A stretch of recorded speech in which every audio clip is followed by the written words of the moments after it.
हिंदुस्तान में non stop paper leak होते हैं। पूरा देश जानता है, युवाओं आप सब जानते हो कि इसका पहले एपिसेंटर मध्य प्रदेश हुआ करता था। वहां पे मैं आपको यह भी सूचित करना चाहूंगा, सरकार एक हाई लेवल कमेटी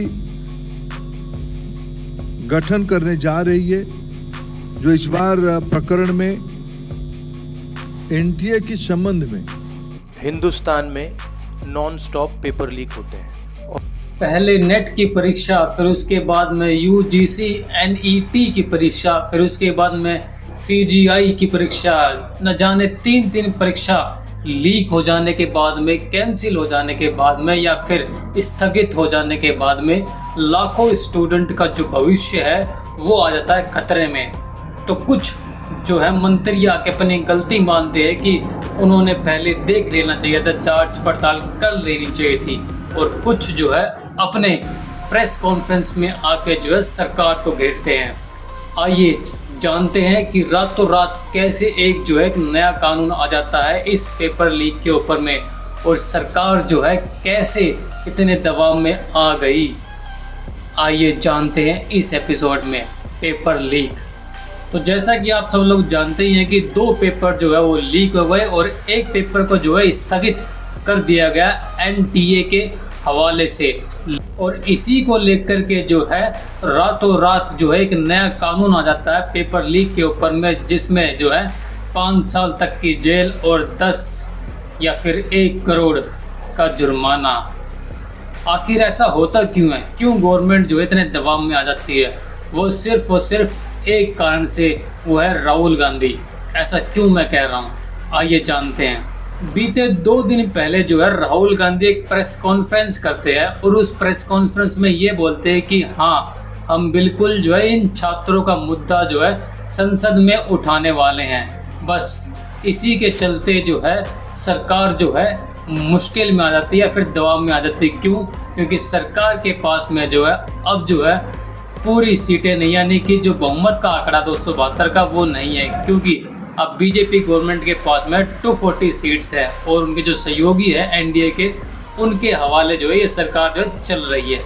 इसी के कारण जो है गवर्नमेंट ने इमीडिएट एक्शन लेते हुए पेपर लीक के ऊपर में जो एक कानून लेकर के आती है रातों रात। लेकिन पहले हम जानते हैं कि राहुल गांधी ने ऐसा क्या कहा उस प्रेस कॉन्फ्रेंस में जो कि जो है इस कानून के तहत हिंदुस्तान में नॉन स्टॉप पेपर लीक होते हैं। और आज आप सबको मालूम है कि NEET paper and UGC NET के जो पेपर्स हैं वो लीक हुए हैं और एक कैंसिल भी हुआ है। किसी न किसी कारण जो हिंदुस्तान में पेपर लीक हो रहे हैं उसको नरेंद्र मोदी रोक नहीं पा रहे हैं या रोकना नहीं चाहते हैं। एजुकेशन सिस्टम को बीजेपी के लोगों ने, उनके पेरेंट ऑर्गेनाइजेशन ने कैप्चर कर रखा है।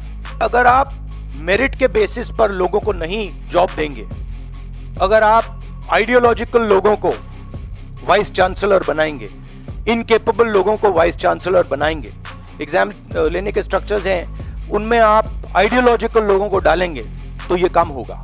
इस कैप्चर को फैसिलिटेट नरेंद्र मोदी जी ने किया है और ये एक एंटी नेशनल एक्टिविटी है। देश जानता है कि इसका पहले एपिसेंटर मध्य प्रदेश हुआ करता था। वहां पे 40-50 लोगों की हत्या हुई थी। आप जानते हो कि गुजरात में, उत्तर प्रदेश में और मध्य प्रदेश में इन चीजों का एपिसेंटर है। और आप ये भी जानते हो कि बीजेपी के लोग कहते हैं कि हमारी लेबोरेटरी मध्य प्रदेश और गुजरात है। तो लेबोरेटरी से यह काम शुरू हुआ है और अब यह काम देश में फैल रहा है और आपका इससे नुकसान हो रहा है। So the opposition is simply not going to allow any of this eyewash that is taking place. We will make sure that we put so much pressure on them that this issue is resolved.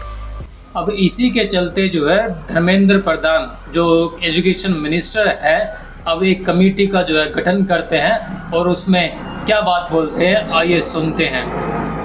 मैं आपको यह भी सूचित करना चाहूंगा, सरकार एक high level committee गठन करने जा रही है जो इस बार प्रकरण में एनटीए के संबंध में, मैंने पहले भी कहा है, एनटीए के संबंध में कई विषय सामने लाया है धर्मेंद्र प्रधान जो अपनी इस प्रेफरेंस कॉन्फ्रेंस में कहते हैं कि गवर्नमेंट जो है एक हाई लेवल कमेटी का गठन करेगी और वो जो कमेटी जो है एनटीए के स्ट्रक्चर, फंक्शनिंग, एग्जामिनेशन प्रोसेस में जो है ट्रांसपेरेंसी और डाटा सिक्योरिटी का काम करेगी। आगे प्रधान कहते हैं कि स्टूडेंट जो है वो हमारे देश का भविष्य है और मैं उनसे अनुरोध करता हूं कि वो मिसलीडिंग इन्फॉर्मेशंस के ऊपर में ध्यान ना दे और गवर्नमेंट ये आश्वासन देती है कि जो भी इसके लिए रिस्पॉन्सिबल है हम उसको सजा देंगे और आपके कॉरपोरेशन का हमें सहयोग चाहिए। वहीं पर धर्मेंद्र प्रधान जो है एनटीए को तुरंत क्लीन चिट देने पर शिक्षा मंत्री हेमंत प्रधान ने अपनी गलती मानी और कहा नहीं थी जानकारी। अपने इस इंटरव्यू में धर्मेंद्र प्रधान कहते हैं कि यह मेरी गलती थी, चुनाव के बाद मैंने ज्वाइन किया था, मेरा वो पहला ही दिन था, उसी दिन सुप्रीम कोर्ट ने टेस्ट का आदेश दिया था, उस समय तक मेरे पास गड़बड़ी की कोई जानकारी नहीं थी। जब तक ही मैंने कहा था कि अभी तक मेरे पास इसको लेकर जानकारी नहीं है, लेकिन जैसे ही मुझे इस बारे में पता चला हम तुरंत ही सक्रिय हो गए और मैंने बिहार प्रशासन से बात की है। नेट पेपर लीक मामले में केंद्रीय शिक्षा मंत्री धर्मेंद्र प्रधान ने IOU के NDG नेयर हसैन खान को दिल्ली बुलाया है। शिक्षा मंत्री नीट पेपर लीक के सबूत और अब तक की जानकारी लेंगे। यह बैठक 25 जून को नई दिल्ली में होने वाली है। इस मीटिंग में NDA के शीर्ष अधिकारी भी मौजूद रहेंगे। माना जा रहा है कि लीक के सबूत और जानकारी लेने के बाद में ऐसा माना जा रहा है कि मिनिस्टर्स जो हैं एक बड़ा फैसला जो है ले सकते हैं इन एग्ज़ाम्स को लेकर के।